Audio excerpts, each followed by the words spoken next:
रोहन घर पहुंचा तो शाम के 6:30 बज रहे थे। उसने अपनी सफेद कार गैरेज में लगाई और लैपटॉप बैग में उठाकर लिविंग रूम में आया। पत्नी नेहा रसोई में रात के खाने की तैयारी कर रही थी। उसकी आवाज आई, आ गए, चाय लाऊं? हाँ, थोड़ी देर में, रोहन ने जवाब दिया और सोफे पर बैठ गया। उसकी नज़र खिड़की से बाहर सड़क पर गिरी, जहां बारिश की हल्की फुहार शुरू हो रही थी। उसके दिमाग में फिर वही तस्वीर गूंद गई। सिग्नल पर खड़ा हुआ भिखारी, जिसकी आंखों में इतनी नफरत थी कि रोहन हर रोज उसे देखकर सिहर जाता। ये सिलसिला 3 महीने पहले शुरू हुआ था। मल्टीनेशनल कंपनी में प्रोजेक्ट मैनेजर रोहन जब पहली बार उस सिग्नल पर रुका था तो उसने भिखारी को देखकर अपनी गाड़ी की खिड़की से 50 रुपए का नोट बाहर बढ़ा दिया था। भिखारी ने नोट लिया था, लेकिन आशीर्वाद देने या धन्यवाद कहने की बजाय बस उसे एक टेक देखता रहा। रोहन ने उसकी आंखों में कृतज्ञता के बजाय एक अजीब सी चमक देखी थी, पर जल्दी ही सिग्नल हरा हो गया था और उसे आगे निकल जाना पड़ा था। दूसरे दिन रोहन ने नोट के बजाय एक डिब्बे में घर का बना खाना ले जाने का फैसला किया। नेहा ने उस दिन राजमा चावल बनाया था। रोहन ने एक अलग डिब्बे में खाना निकाला और सिग्नल पर रुकते ही उस भिखारी के पास जाकर दिया। भिखारी ने डब्बा लिया, लेकिन फिर वही नजरें, बिना पलक झपकाए, बिना मुस्कुराए बस घूरता रहा, जैसे रोहन ने कोई अपराध किया हो। रोहन ने मुस्कुराने की कोशिश की, खा खा लेना, ताज़ा है। भिखारी ने जवाब में सिर हिलाया तक नहीं। सिग्नल हरा हुआ और रोहन चला गया। धीरे धीरे यह रोहन की दिनचर्या बन गई। हर शाम वो उस भिखारी के लिए खाना लेकर जाता, कभी पराठे, कभी दाल चावल, कभी सब्जी रोटी। नेहा ने एक बार पूछा था, तुम उस भिखारी का इतना ख्याल क्यों रखते हो? वो तो शायद तुम्हें जानता भी नहीं। रोहन ने कहा था, अजीब लगता है वो, कभी भगवान भला करे तक नहीं बोलता, बस घूरता रहता है। मैं जानना चाहता हूँ कि आखिर उसके दिमाग में क्या चल रहा है। मानसिक तौर पर ठीक नहीं है, नेहा ने कहा था। लेकिन रोहन को लगता था कि इसमें कुछ और है। भिखारी की नजरें इतनी साफ थी, इतनी सचेतन, मानो वो रोहन के अंदर झांक रहा हो, और हर दिन उस नफरत की भावना और गहरी होती जा रही थी। एक बार तो रोहन ने देखा कि भिखारी ने उसका दिया खाना सिग्नल के पास के कूड़ेदान में फेंक दिया। उस दिन रोहन को गुस्सा आया था, लेकिन उसने खुद को रोक लिया। उसने सोचा, शायद उस दिन भिखारी का मन नहीं था, पर अगले दिन फिर वही हुआ। खाना लेते ही भिखारी ने उसकी तरफ देखा, जैसे रोहन ने उसका अपमान किया हो। आज 3 महीने बाद रोहन का धैर्य जवाब दे गया। पूरे दिन ऑफिस में प्रोजेक्ट की टेंशन थी। क्लाइंट ने डेडलाइन आगे बढ़ा दी थी और टीम के 2 सदस्य बीमार पड़ गए थे। बारिश में भीगता हुआ वो सिग्नल पर पहुंचा और हमेशा की तरह भिखारी वही खड़ा था, एक गंदी फटी हुई चादर ओढ़े, जिससे उसका चेहरा आधा ढका रहता था। बारिश की बूंदें उसकी चादर पर पड़ रही थी, पर वह बिल्कुल भी हिला नहीं था, जैसे मूर्ति हो। रोहन ने खिड़की से डब्बा बाहर बढ़ाया। आज पनीर की सब्जी है। भिखारी ने धीरे से डब्बा लिया और फिर वही नजरें, इस बार और तीखी और भी जहरीली। रोहन ने देखा कि भिखारी के होठ हिले, कोई शब्द नहीं निकला, पर आंखों ने साफ कहा, जा, दूर हो जा मेरी नजरों से। और तभी हुआ कुछ ऐसा जिसने रोहन का आपा खो दिया। भिखारी ने डब्बा सीधे रोहन की कार के बोनट पर पटक दिया। डब्बा खुल गया। पनीर की सब्जी कार पर फैल गई। रोहन की सांसें रुक सी गई। उसने कार का इंजन बंद किया, दरवाजा खोला और बाहर निकला। बारिश उसके कपड़ों को भिगो रही थी, पर उसे ख्याल नहीं था।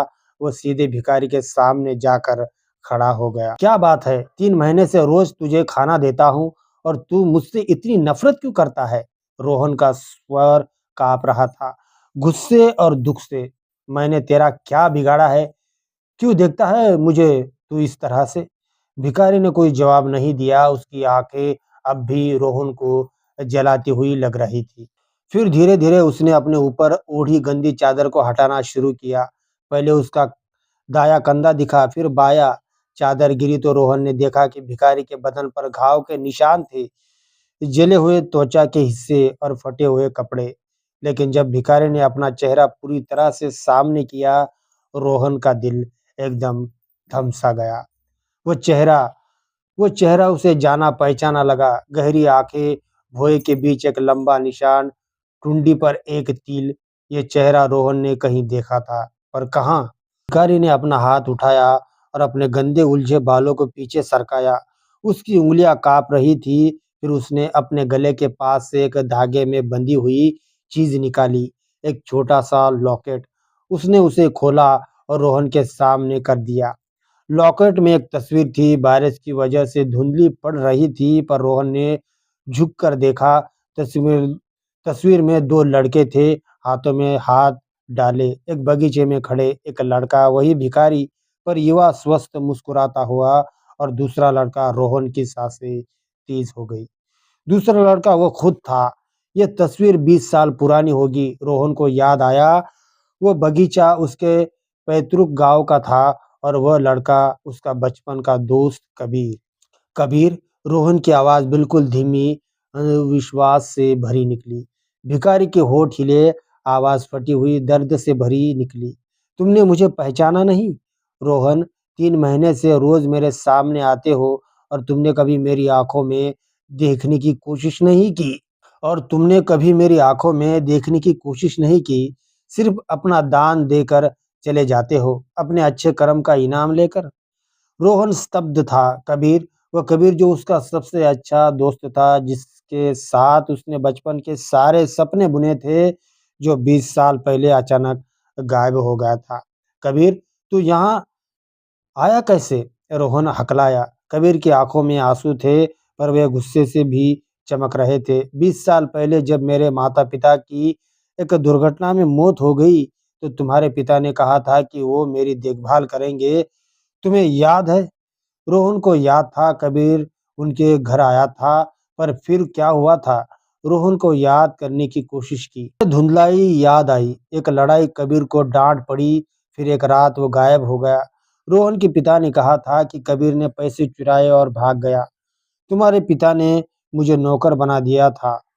रोहन, कबीर की आवाज में जलन थी। तुम स्कूल जाते थे, मैं तुम्हारे कपड़े धोता था। तुम खेलते थे, मैं घर साफ करता था। और फिर वो रात आई जब मैंने तुम्हारे पिता की अलमारी से पैसे लेने की कोशिश की, सिर्फ अपनी पढ़ाई जारी रखने के लिए। पकड़ा गया। तुम्हारे पिता ने मुझे इतना मारा कि मैं अधमरा हो गया।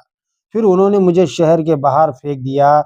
मैं भटकता रहा और यहाँ तक आ गया। रोहन का सर चकरा रहा था। उसे याद आया, उस रात की चीखें, अपने पिता का गुस्सैल चेहरा, और फिर कबीर का अचानक गायब हो जाना। उसने कभी सोचा नहीं था, कि कभी पूछा नहीं था। मैंने तुम्हें ढूंढने की कोशिश की, रोहन ने कहा, पर उसकी आवाज में यकीन नहीं था। झूठ, कबीर चीखा। तुमने कभी नहीं ढूंढा। तुम आगे बढ़ गए, मैं यहाँ इसी शहर में भटकता रहा, और फिर तुम मिल गए, सफेद कार में, महंगे कपड़ों में। मैंने पहचान लिया, पर तुमने मुझे नहीं पहचाना। तुम्हें सिर्फ एक भिखारी दिखा, और तुमने रोज दया दिखाई, मेरे अपमान को और गहरा करने के लिए। रोहन का गला सूख गया था। वह कुछ बोल नहीं पा रहा था। बारिश तेज हो रही थी, पर दोनों खड़े थे, एक सफेद कार वाला मैनेजर, और एक जीवन से हार चुका भिखारी, जो कभी दोस्त थे। मैं नहीं जानता था कबीर, रोहन फुसफुसाया। तुम्हें मालूम होना चाहिए था। कबीर का गुस्सा फूट पड़ा। तुम मेरी आंखों में देखकर पहचानना चाहिए था, पर तुमने कभी देखा नहीं। तुम्हें बस अपना फर्ज निभाना था। एक गरीब को खाना दो, और अपने दिल को शांति दो। तुम्हारी शांति नहीं चाहता, रोहन। मैं चाहता था कि तुम मुझे पहचानो, मुझे देखो, मैं तुम्हारा दोस्त था। कबीर की आवाज टूट गई। वो रोने लगा, गहरे सिसकियों भरे रोने, जो 20 साल के दर्द को बहा रहे थे। रोहन आगे बढ़ा। उसने कबीर के कंधे पर हाथ रखना चाहा, पर कबीर ने झटक दिया। छुओ मत, तुम्हारा हाथ तुम्हारे पिता के हाथों जैसा है। माफ कर दो कबीर। रोहन की आंखों से आंसू बहने लगे। मैं माफी नहीं मांग सकता, पर आओ मेरे साथ, मैं तुम्हें डॉक्टर के पास ले चलता हूँ, तुम्हारा इलाज करवाता हूँ, तुम्हें घर ले चलता हूँ। कबीर ने सिर हिलाया। नहीं, तुम्हारा घर वही है जहाँ से मुझे निकाला गया था। मैं वहाँ वापस नहीं जा सकता। तो मैं तुम्हारे लिए अलग जगह बनाता हूँ, तुम्हारी देखभाल करता हूँ। देखभाल? कबीर ने कड़वी हंसी हंसी।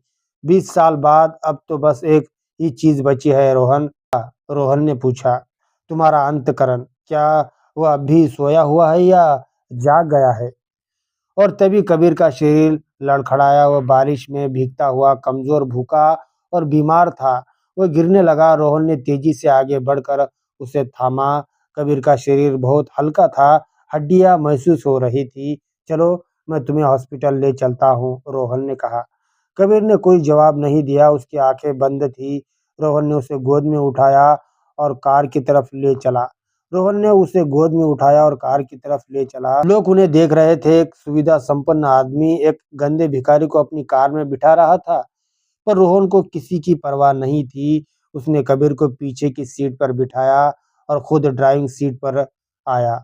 इंजन स्टार्ट किया। सिग्नल हरा था, पर वह नहीं जानता था कि किधर जाना है। फिर उसे याद आया, नजदीकी एक प्राइवेट हॉस्पिटल था। कार चली। रोहन ने मिरर में देखा। कबीर की आंखें खुली थी और वह रोहन को देख रहा था, पर इस बार नफरत नहीं थी। उन आंखों में थकान थी और शायद बहुत गहराई में एक उम्मीद की किरण। माफ कर दो कबीर, रोहन ने फुसफुसाया। मैं तुम्हें ठीक करवाऊंगा, फिर तुम जो चाहो, जहाँ चाहो रहो, पर मैं तुम्हें फिर कभी अकेला नहीं छोड़ूंगा। कबीर ने कोई जवाब नहीं दिया, पर उसकी आंखों से एक आंसू गिरा जो 20 साल के सारे दर्द को साथ लिए हुए था। रोहन ने हॉस्पिटल का रास्ता पकड़ा, अपने अतीत को सामने लिए हुए और एक नए भविष्य की शुरुआत की। और बढ़ते हुए जो शायद बहुत देर से आई माफी और बहुत देर से शुरू हुए प्रायश्चित से भरा होगा। कार की हेडलाइट ने बारिश की बूंदों को चमकीली रेखाओं में बदल दिया, जैसे अंधेरे में एक रास्ता बना रही हो। एक रास्ता जो शायद बहुत देर से ही सही सही दिशा में जा रहा था। दोस्तों, उम्मीद करता हूँ आपको ये आज की एक दर्द भरी कहानी पसंद आई होगी। दोस्तों, अगर ये कहानी आपको ज़रा सी भी पसंद आए तो प्लीज़ इस वीडियो को एक लाइक और मेरे चैनल को सब्सक्राइब ज़रूर करिए। और हाँ दोस्तों, अपने दोस्तों के साथ इस कहानी को शेयर करना ना भूलें। दोस्तों, ये कहानी पूरी तरह से काल्पनिक है। ये कहानी सिर्फ़ आपके मनोरंजन के लिए बनाई गई है। धन्यवाद।